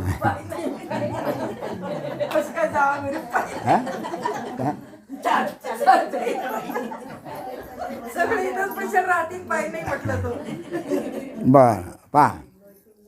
आता अंतःकरण वृत्तीचा चित्त हा घटक रतिसुखाचा भोग घेतो. हे प्रत्येकाला माहीत आहे, सर्व योनीमध्ये ते आहे. त्या जननेंद्रियाचा साक्षी तू आहे, त्याचा साक्षी तू आहे. बरोबर आहे. हां, तो रती भोग घेणं, भोगणं याचा साक्षी तू आत्मा आहे. बरोबर आहे. त्यामुळे जननेंद्रिय हे तुझं स्वरूप नाही. तू त्या जननेंद्रियापेक्षा कसा आहे, अलग आहे. त्याचा आणि त्याचा काहीही संबंध नाही. पण त्याच्यामुळे तू त्या जननेंद्रियाचा काय घेतो, भोग घेतो. अंतःकरण वृत्तीचा अहंकार हा भाग मलोत्सर्ग करतो. अंतःकरण वृत्तीचा जो अहंकार हा भाग आहे, हा काय करतो, मलत्सर्ग करतो. गुदद्वाराला प्रवृत्त करतो. म्हणजे मलविसर्जनाची क्रिया तो करतो. त्यामुळे गुदद्वार तू नाही, गुदद्वाराचा तुझा काही संबंध नाही. असे लिंगदेहाचे 25 घटक निरनिराळ्या प्रकारांनी काय करतात, आपलं आपलं काम करतात. पण बाबा रे, ते तू नाहीस. तू त्या सर्वापेक्षा अलग आहे. तू आत्मा आहे. त्या आत्म्याचा आणि तुझ्या एवढ्या मोठ्या गोष्टीचा काहीही संबंध नाही. कारण तू स्वसंवेद्य आहेत. स्वसंवेद्य आहे. स्वतःचं स्वतःला जाणणारा आहेस. ओम नमो जी अद्या वेद प्रतिपाद्या जय जय स्वसंवेद्या आत्मरूपा. आता कळलं, आता कळलं. हां, ज्ञानेश्वरीतलं पहिलीच ओवी आहे, पहिल्याच अध्यायातली पहिलीच ओवी. तू स्वसंवेद्य आहे कारण तू आत्मस्वरूप आहे. मग आत्मा लिंगदेहातीत आहे. लिंगदेहातीत आहे. लिंगदेहाच्या पलीकडे आहे आत्मा. त्या लिंगदेहाचा आणि त्या आत्म्याचा काही संबंध. आतापर्यंत आपण जेवढा अभ्यास केला, आता 1.5 तासात हा सर्व लिंगदेहाचा अभ्यास आहे. त्याचा आणि आत्म्याचा काही संबंध नाही. तू आत्मा त्या लिंगदेहाच्या पलीकडे आहेस. आता जीवाच्या 3 अवस्थापैकी, बरोबर आहे, जागृती, स्वप्ने आणि सुसुप्ती. स्वप्नाचे लक्षण तुला मी सांगतो, ते तू ऐक. आता स्वप्न कशाला म्हणतात, एवढंच राहिलं, आता थोडंसं राहिलं, लय मोठं होईल बाबा, हे पचणार नाही, राहू दे. आता याचा उल्लेख करू एखाद्या टाईमला. बरं, आता जागृती, स्वप्ने आणि सुसुप्ती या 3च अवस्था राहिल्या. याचं विवेचन आपण आता पुढच्या ह्याच्यात थोडक्यात करू, पुढच्या ह्याच्यात, बरोबर आहे. कारण आता 1.5 घंटा झाला, पुष्कळ उशीर झाला. तर आज सफला म्हणजे मी ते काय म्हणते ते खत सफला एकादशी आहे नाही का, त्यानिमित्तानं आपण सर्वजण जमलो. आता एक मुद्दा आणखी, कळीचा मुद्दा म्हणजे महत्त्वाचा मुद्दा असा की 1 जानेवारी 2026 म्हणजे आता हे जे तारीख येईल, हे नवीन वर्षाचं पहिल्याच महिन्याचा पहिलाच दिवस 1 जानेवारीला आपला वैष्णव मेळावा मलकापूरला न होता दाभाडीला होईल. बरोबर आहे. हां, कोण घेणार आहे तो, काय नाव काय, हां, माधुरीबाईच्या इथं ते समोर दिसेनच तुम्हाला समोर आल्यानंतर, बरोबर आहे. हां, माधुरीबाई सपकाळ, त्यांच्याकडे 10 वाजेला सर्वांनी हजर राहायचं. जास्तीत जास्त 10:15 पुढे आले तर मी कळून देईन घरी, बरोबर आहे. 10:15 वाजेपर्यंत सर्वांनी यायचं आणि साड्या नेसून यायच्या पांढऱ्या, ज्याच्याजवळ असतील त्यानं पांढऱ्या साड्या नेसून यायच्या. तिथं बदलता येणार नाही कारण तेवढा आपल्याजवळ टाईम नाही. तर 10:15 वाजेला आपली दिंडी निघेल. दिंडी झाल्यानंतर मग आपलं प्रवचन होईल. प्रवचन झाल्यानंतर मग आपला हरिपाठ होईल आणि हरिपाठ झाल्यानंतर मग आणि झाल्यावर बरोबर आहे. त्याच्यामुळे जेवढे काही आपले नातेवाईक आहे त्या सर्वांना तुम्ही सांगा. कसा निरोप सांगायचा, 10:15ला 1 तारखेला आपला कार्यक्रम दाभाडीला ठरलेला आहे. सर्वांनी माता भगिनींनी माणसं सोडून पांढऱ्या साड्या काय करायच्या, घालून काय सद्गुरू श्रीपाद बाबा यांचे चरणी अर्पण करतो आणि माझे 2 शब्द संपवतो. पुंडलिक वरदे हरी विठ्ठल श्री ज्ञानदेव तुकारा पंढरीनाथ महाराज की जय. माऊली ज्ञानेश्वर महाराज की जय. राष्ट्रसंत सद्गुरू श्रीपाद बाबा की जय. सच्चिदानंद रामदास बाबा की जय. सब संतांना की जय.